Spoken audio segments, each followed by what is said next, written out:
has a different feel. It's any one of the 30 has a chance to win the FedEx Cup this year, which is obviously a lot different than it's been in previous years. And I think with that, it's a clean slate for everyone, and it's a great opportunity for one of the guys that maybe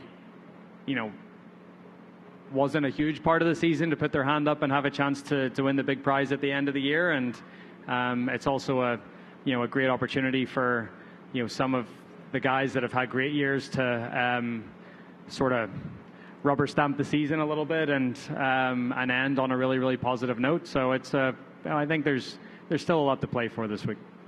Golf really it builds through the January, February, March months, and obviously golf gets a huge popularity spike or whatever through Augusta, and then to try to keep that momentum going through the next few weeks through the PGA, US Open. I think it's a good thing. Yeah, it's a quite a bit of a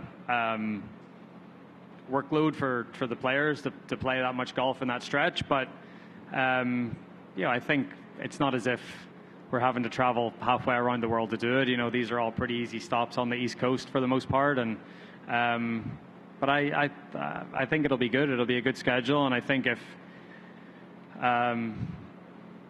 the tour and the top players get off to a good start, I think that builds momentum for the tour, and I think the tour can just sort of ride that momentum through that stretch. How many Masters flags do you think you've signed already? A lot. I've no idea. It's been a lot, but I do know that they had 1,100 extra. They had 1,100 left in the merchandise facility at the end of the week, and we took all 1,100. So, but it's been a lot. But I'll never get sick of signing them. I've waited 17 years to sign that flag in the middle, and I will never complain about doing that. It'll probably be a little emotional. I've planned one trip that my dad's going to come on as well. My dad wasn't there for when I won, so I think that'll be a cool moment to be with him, and it'll be emotional. Like, I still get a little emotional thinking about it, So, but it'll be really cool, to go there. I've a lot of members there that have become good friends over the years, and to be able to enjoy that with them, and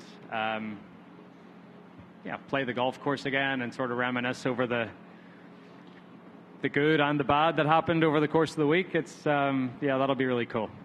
Yeah, I had it on until I don't think I took it off until I went to bed. So I had it on maybe until 3:30 in the morning or something, and then it's one of those things that I woke up at 7 a.m. I slept for 3 hours. I woke up, and it's one of those moments where it's like, did that actually happen? And you wake up and you see the green jacket, lying over a chair in the bedroom or whatever. Like, oh yeah, that did happen yesterday. So, and then, I didn't put it. I don't know. I'm sort of reluctant. I'm reluctant to wear it. It's not as if I wear it a lot. I have it hanging in my wardrobe in a place where I can see it every day. But I don't know. I always thought if I did win the Masters one day, I'd never have the thing off, and it hasn't been that way. I haven't worn it as much as I thought I would.